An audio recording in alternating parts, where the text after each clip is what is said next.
오늘 새벽에 함께 볼 말씀은 잠언 12장 1절에서 3절까지의 말씀입니다.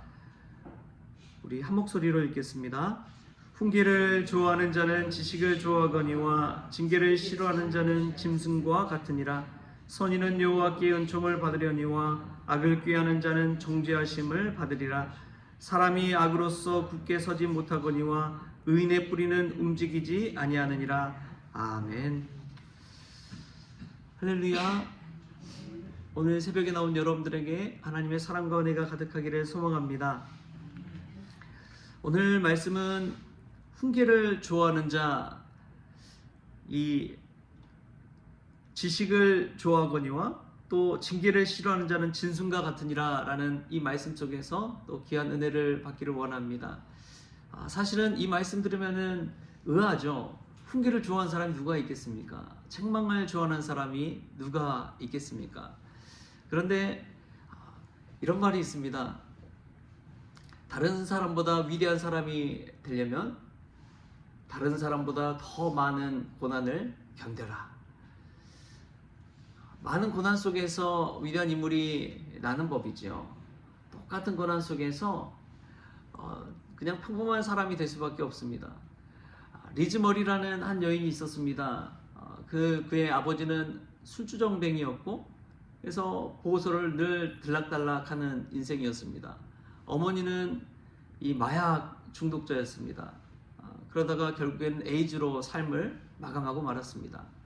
그래서 이 어린 나이에 이 리즈머리는 딱 유일한 남은 이 가족이 외할아버지밖에 없었대요. 외할아버지한테 갔더니 외할아버지는 오히려 그 리즈머리를 길거리로 내쫓았다고 합니다.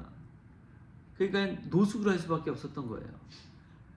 길거리에서 노숙하면서 자라났던 이 리즈머리는 얼마나 많은 고난을 당했는지 모릅니다. 그럼에도 불구하고 그녀는 꿈을 포기하지 않았습니다. 그래서 어떻게 하면 공부를 할 수 있을까 생각하다가 뉴욕 타임즈에서 하는 장학금 뽑는 그런 코스가 있어서 친구에게 옷을 한 벌 빌려 입고 그 장학금 뽑는 인터뷰에 참여했습니다. 그래서 자신의 인생을 이야기하고 고난을 이야기하고 그럼에도 불구하고 배워보고 싶다라는 비전과 의지를 가지고 인터뷰에 참여한 그 이야기를 듣고 이 면접관들이 마음이 움직인 거예요. 그래서 이 장학금을 리즈머리에게 대줘서 이 친구가 나중에 하버드에 들어가게 됩니다. 그래서 하버드에서 공부하면서 인생이 완전히 달라지게 되는 그 이야기를 하는데 어떻게 이 여인이 그런 삶을 살게 되었을까? 남들보다 엄청난 고난과 고생을 통해서 배운 것이죠. 고난과 좌절 속에서도 흔들리지 아니하고 끝까지 비전과 꿈을 향해서 나아가는 것을 볼 수가 있습니다. 오늘 이 훈계를 좋아하는 자는 고난과 비난, 모든 아픔을 견디고 이겨냈던 것이죠. 성경을 펼쳐봐도 그렇습니다. 성경에 나온 인물들을 보면요, 다 그냥 이 왕궁에서 파란만장한 인생을 산 사람들이 아니었습니다. 대부분 한번 들여다보면 다 엄청난 고난을 겪은 사람들이에요. 모세도 보십시오. 그가 이집트 왕자로서의 시작은 좋았죠. 그런데 나중에 미디안 광야에서 얼마나 많은 고생을 했습니까?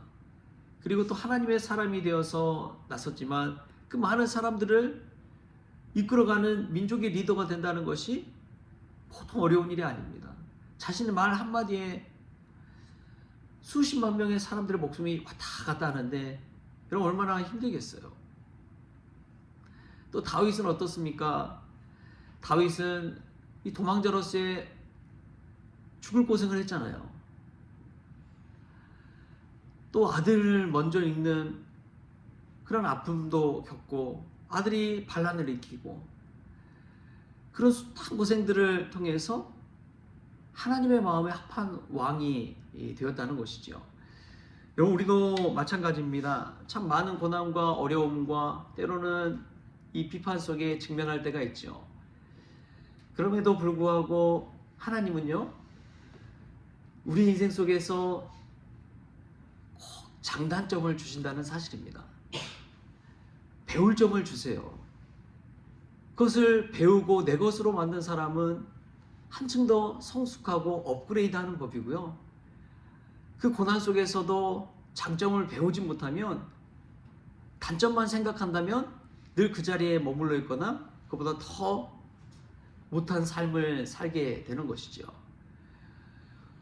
우리 인생에 고난이 닥칠 때가 있습니다. 고난의 광풍이 불 때 여러분 오늘 말씀을 생각하십시오. 훈계를 좋아하는 자는 지식을 얻고 지식을 즐기게 되는 것입니다. 나 자신을 그 고난 속에서 장점을 배워가고 배울 점을 찾아가고 견디며 이겨내며 내 인격을 단련해 갈 수가 있는 것이죠. 여러분 그렇습니다. 이 고난은 무엇보다도 우리의 인격을 단련하는 줄 믿습니다. 우리의 성품을 갖고 갑니다. 교만한 사람도 고난 앞에서는 겸손해지기 마련입니다. 고난을 통해서 배워가는 것이죠. 시련을 통해서 배워가는 것입니다. 제가 작년에 세미나를 갔는데 그 세미나 속에서 참 놀란 것이 있어요. 학교 시절에 만났던 선배를 보고 놀랐습니다. 그 선배는 참 무서운 선배였어요. 가까이 하기 어려운 선배였습니다. 학창 시절에 얼마나 막 의기양양하고 목소리 크고 막 활동적이었던지 무서운 선배 중에 하나였어요. 근데 그분을 만났는데 머리가 하얗게 되셨더라고요. 개척교회를 하시고 나서 엄청난 고난을 겪으신 거예요. 자신의 능력, 힘, 지식으로 막 뭐라도 다 할 수 있을 것 같았는데 개척교회를 딱 한번 해보시면서 엄청난 고난을 겪으면서 머리가 하얘지시고 성품이 온유해지셨더라고요. 그렇게 괄괄하고 힘있고 막 목소리 크고 하시던 분이 저한테 오셔가지고 이 목사님 하면서 이야기하는데 내가 아는 그 선배가 맞나. 근데 하나님은 수많은 어려움 속에서 그분을 갖고 가시고 단련시켜 가시고 훈련시켜 가시는 것이죠. 여러분 그렇습니다. 하나님의 사람은요 그렇게 고난과 훈계 속에서 하나님이 세워주시고 가르쳐주시고 또 키워가시는 줄 믿습니다.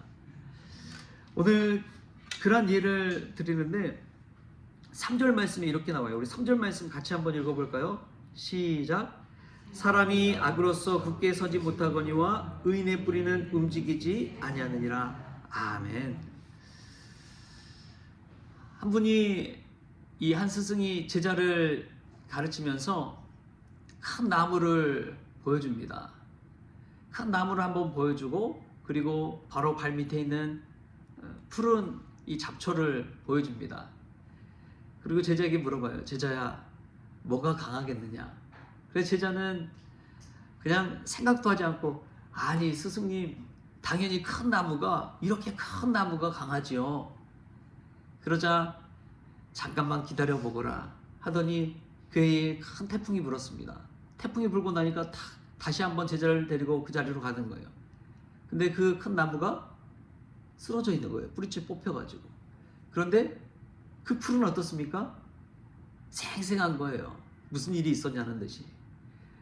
스승이 제자에게 말합니다. 제자야, 세상에 큰 태풍이 불었을 때 나무는 그냥 뿌리째 뽑혀버리지만 이 푸른 풀을 봐라. 비동도 하지 않는다. 너는 이 잡초처럼 푸른 풀처럼 세상에서 흔들리지 않는 뿌리 뽑히지 않는 삶을 살아라. 그러니까 제자가 큰 교훈을 얻었더래요. 여러분 우리에게 누구나 큰 광풍이 불 때가 있습니다. 내 스스로 감당할 수 없을 때가 있어요. 그럼에도 불구하고 의인의 뿌리는 흔들리지 않는 법입니다. 오직 예수 그리스도 안에 굳건히 서 있는다면 우리가 믿음 안에서 하나님께서 나에게 주신 이 삶의 의미와 소명이 있을 거다라는 그 믿음을 가지고 산다면 고난 속에서도 흔들리지 않는 저와 여러분이 될 줄 믿습니다. 제가 살면서 참 어려움을 겪을 때가 있었어요.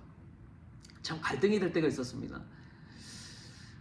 그때가 이제 전도사 시절이었는데 제가 이제 섬기던 교회에 이제 이 부교육자들이 한 4명 정도 있었어요. 근데 그 교회가 정말 소문났습니다. 일이 많기로, 사역이 많기로. 매번 뭐 프로그램이 있고 행사가 있고 헌신 예배가 있고 별 행사들이 많았어요. 그러다 보니까 이제 같이 일하시던 사역하시던 이 부목사님, 뭐 전도사님들 다 힘들어서 한 번에 다 그만두신대요. 그래서 저에게 어떻게 할 거냐고 막 물어봐요. 그러니까 그 말의 뜻은 나까지도 같이 그만두자. 어떻게 이렇게 힘든데 남아있냐. 이 말이었습니다. 근데 제가 아무리 생각하고 기도해도 남아야겠더라고요. 그래서 저 혼자 남았어요. 죽을 고생했습니다. 혼자 살려니까 얼마나 일이 더 많겠어요. 그래도 그렇게 참고 견디며 하니까 하나님이 은혜 주시고 복 준 게 그때 만난 사람이 저희 와이프입니다.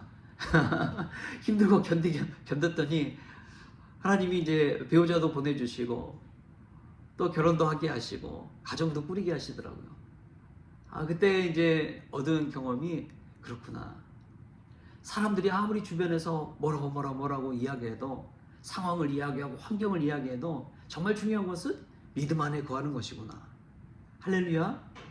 우리가 예수 안에 굳건히 뿌리 내리고 있는다면요, 우리 주변에 있던 많은 이들은 다 왔다 갔다 저리 갔다 흔들리고 그럴지라도 의인의 뿌리는 흔들리지 않는 법입니다. 예수님 안에 거하십시오. 예수님 말씀 붙들고 거하십시오. 쉽사리 흔들리지 마십시오. 큰 나무라고 생각하고 세상에서 잘 나간다는 사람도요, 큰 광풍에서 무너져 버리고 뿌리채 뽑혀 버립니다. 그런데 잡초신앙을 가지고 흔들리지 아니하고 바람 가운데서도 오히려 의연한 사람은 믿음 안에서 주님께서 지켜 보호하여 주실 줄 믿습니다. 고난이 지나면 반드시 주님께서 주시는 축복이 있습니다. 그 사실을 이 말씀 가운데 기억하십시오.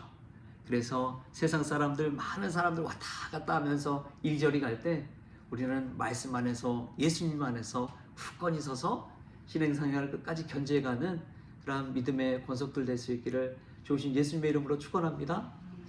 기도하겠습니다. 좋으신 하나님 감사합니다. 때로는 고난과 광풍 앞에 넘어질 때도 있습니다. 그러나 하나님께서 그 모든 고난 속에서 장점과 배울 점과 지식과 교훈을 숨겨놓으신 줄 믿습니다. 그 모든 것들을 캐치하고 또 나 자신의 영양분 삼아서 한층 더 성숙하고 업그레이드되는 믿음의 사람들 되기를 원합니다. 그리고 고난 앞에서, 그 큰 광풍 앞에서 그냥 나 자신을 생각하며 내 능력 의지하기보다 오직 예수님 안에 거해서 흔들리지 않는 그 잡초신앙을 가지고 살아가기를 원합니다. 아버지 하나님께서 붙잡아 주셔서 오늘도 우리의 마음이 주님 안에 거하게 하여 주시고, 내 마음속에 주님 품고 살아갈 때에 천국을 경험하는 은혜가 오늘 하루 가운데 있게 하여 주옵소서. 감사하며 예수님의 이름으로 기도하옵나이다. 아멘. 우리 주기도문으로 오늘 새벽 기도를 마치겠습니다. 하늘에 계신 우리 아버지여, 이름이 거룩히 여김을 받으시오며 나라가 임하시오며 뜻이 하늘에서 이루어진 것 같이 땅에서도 이루어지이다. 오늘 우리에게 일용할 양식을 주시옵고, 우리가 우리에게 주진 자를 사하여 준 것 같이 우리 죄를 사하여 주시옵고, 우리를 시험에 들게 하지 마시옵고 다만 악에서 구하시옵소서. 나라와 권세와 영광이 아버지께 영원히 있사옵나이다. 아멘.